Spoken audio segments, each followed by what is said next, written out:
ಇವಾಗ ಬಿಸಿಲು ಜಾಸ್ತಿ ಆಗಿರೋದ್ರಿಂದ ಹಸುಗಳಿಗೆ ಮುನ್ನೆಚ್ಚರಿಕೆ ಕ್ರಮವಾಗಿ ಏನೇನು ಮಾಡಬೇಕು ಅಂತ ಈ ವಿಡಿಯೋದಲ್ಲಿ ತಿಳಿಸ್ತೀನಿ ಸ್ನೇಹಿತರೆ ಎಲ್ರಿಗೂ ನಮಸ್ಕಾರ. ಹೇಗಿದ್ದೀರಾ? ಎಲ್ಲರೂ ಚೆನ್ನಾಗಿದ್ದೀರಾ ಅನ್ಕೋತೀನಿ. ನಾನು ನಿಮ್ಮ ನಟರಾಜ್, ಮಾಜಿ ಸೈನಿಕ. ಸ್ನೇಹಿತರೆ, ಇವತ್ತು ಹಸು ಬಗ್ಗೆ ಮಾತಾಡೋಣ.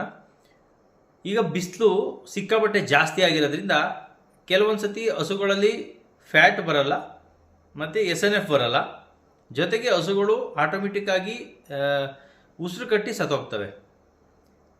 ಇವಾಗ ನಾವು ಮುನ್ನೆಚ್ಚರಿಕೆ ಕ್ರಮವಾಗಿ ಕೆಲವೊಂದು ಪ್ರಿಕಾಷನನ್ನು ನಾವು ತಗೋಬೇಕಾಗ್ತದೆ.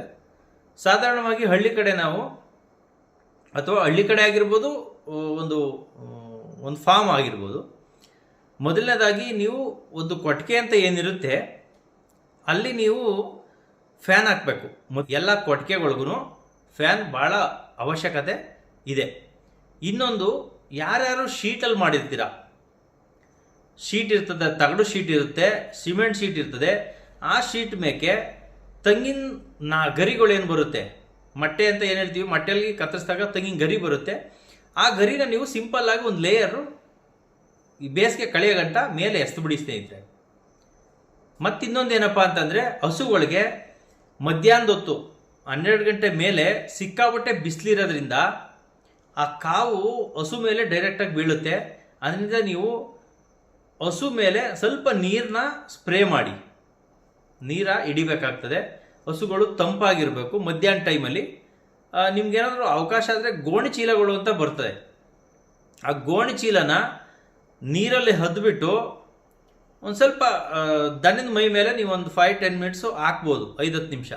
ಅದು ಇನ್ನೂ ಉತ್ತಮ. ಅಷ್ಟೆಲ್ಲ ಮಾಡೋಕ್ಕಾಗಲ್ಲ ಅಂದರೆ ಮಧ್ಯಾಹ್ನದ ಹೊತ್ತು ಒಂದು ಟೈಮು ನೀರನ್ನ ನೀಟಾಗಿ ಬೆನ್ನ ಮೇಲೆಲ್ಲ ಹಿಡಿದು ಬಿಡಿ ಸ್ನೇಹಿತರೆ. ಅವಾಗ ಏನಾಗ್ತದೆ, ಟೆಂಪ್ರೇಚರು ಹೈ ಇರೋದು ಒಂದು ಸ್ವಲ್ಪ ಮಟ್ಟಿಗೆ ಅದಕ್ಕೆ ಒಂದು ಸ್ವಲ್ಪ ರಿಲ್ಯಾಕ್ಸ್ ಆಯ್ತದೆ. ಅದೇ ಥರ ಹಸುಗಳಿಗೆ ಯಥೇಚ್ಛವಾಗಿ ನೀರು ಕುಡಿಸ್ಬೇಕು. ಜಾಸ್ತಿ ನೀರನ್ನ ಹಸುಗಳಿಗೆ ನೀವು ಕುಡಿಸ್ಬೇಕಾಗ್ತದೆ. ಈ ಟೈಮ್ಗಳಲ್ಲಿ ನೀವು ಬೆಳಗ್ಗೆ ಸಂಜೆ 2 ಟೈಮು ಹಸುಗೆ ನೀರು ಕುಡಿಸಿದ್ರೆ ಸಾಕಾಗಲ್ಲ. ನೀವು ಹಸುಗೆ ಒಂದು 4 ಅವರ್ ಅಂದರೆ 4 ಗಂಟೆಗೂ ನೀವು ನೀರನ್ನ ಕುಡಿಸ್ಬೇಕಾಗುತ್ತೆ. ಯಾರು ಕಟ್ಟಿ ಮೇಯಿಸ್ತಾ ಇರ್ತೀವಿ ಅಂಥ ವ್ಯಕ್ತಿಗಳು, ಸಾಮಾನ್ಯವಾಗಿ ಹಳ್ಳಿ ಕಡೆ ಈ ಟೈಮಲ್ಲಿ ಬೆಳಗ್ಗೆ ನೀರು ಕುಡಿಸಿ ಸಂಜೆ ನೀರು ಕುಡಿಸ್ತಾರೆ. ಅಂದರೆ ಬಿಸಿಲಲ್ವ ಅಂತ ತಂದು ನೆಳ್ಳಲ್ಲಿ ಕಟ್ಟಾಕ್ಬಿಡ್ತಾರೆ. ಅದು ಆ ಥರ ಮಾಡೋಕ್ಕೆ ಹೋಗ್ಬೇಡಿ. ನೆಳ್ಳಲ್ಲಿ ಕಟ್ಟಾಕಿದ್ರೂ ಕೂಡ ಬೆನ್ನ ಮೇಲೆ ನೀರಂತೂ ಕಂಪಲ್ಸರಿ ಹಾಕಿ, ಜೊತೆಗೆ ನೀರನ್ನ ಕುಡಿಸೋದಂತೂ ಮರಿಬೇಡಿ.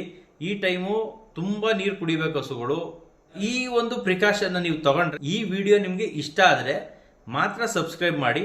ಮತ್ತು ಕಮೆಂಟ್ ಬಾಕ್ಸಲ್ಲಿ ನಿಮ್ಮ ಅಭಿಪ್ರಾಯಗಳನ್ನ ತಿಳಿಸೋದ ದಯಮಾಡಿ ಮರಿಲೇಬೇಡಿ. ಯಾಕೆ ಅಂದರೆ ನಿಮ್ಮ ಅಭಿಪ್ರಾಯ ನಮಗೆ ಭಾಳ ಪ್ರಾಮುಖ್ಯತೆ ಇದೆ. ನಿಮ್ಮ ಒಂದೊಂದು ಕಮೆಂಟು ಕೂಡ ನಮಗೆ ಇಂಪಾರ್ಟೆಂಟ್ ಇದೆ. ನೀವೇನು ಹೇಳ್ತೀರಾ, ನಾನು ಮಾತಾಡೋ ಶೈಲಿ ಆಗಿರ್ಬೋದು, ಅಥವಾ ನಾನು ಇನ್ಫಾರ್ಮೇಷನ್ ಕೊಡ್ತಾ ಇರೋದು ನಿಮಗೆ ಕರೆಕ್ಟ್ ಅನ್ನಿಸ್ತಾ ಇದೆಯೋ ಅಥವಾ ರಾಂಗ್ ಅನ್ನಿಸ್ತಾ ಇದೆಯೋ, ಅದ್ರ ಬಗ್ಗೆ ನೀವು ದಯಮಾಡಿ ನನಗೆ ಕಮೆಂಟ್ ಮುಖಾಂತರ ತಿಳಿಸ್ಬೇಕು. ಯಾಕೆ ಅಂದರೆ ಏನಾದ್ರು ಒಂದು ತಪ್ಪು ಮಾಡಿದರೆ ನಾನು ಅದನ್ನು ತಿದ್ಕೋಬೋದು. ಅದರಿಂದ ಸ್ನೇಹಿತರೆ, ಈ ವಿಡಿಯೋದಲ್ಲಿ ಇಷ್ಟೇ. ಇನ್ನು ಮುಂದಿನ ವಿಡಿಯೋಗಳಲ್ಲಿ ಬೇರೆ ಬೇರೆ ಥರ ತರ್ತೀನಿ ಅಂತ ಹೇಳ್ತಾ ಈ ವಿಡಿಯೋನ ಇಲ್ಲಿಗೆ ಮುಗಿಸ್ತೀನಿ. ಎಲ್ರಿಗೂ ನಮಸ್ಕಾರ. ಜೈ ಹಿಂದ್, ಜೈ ಕರ್ನಾಟಕ ಮಾತೆ, ವಂದೇ ಮಾತರಂ.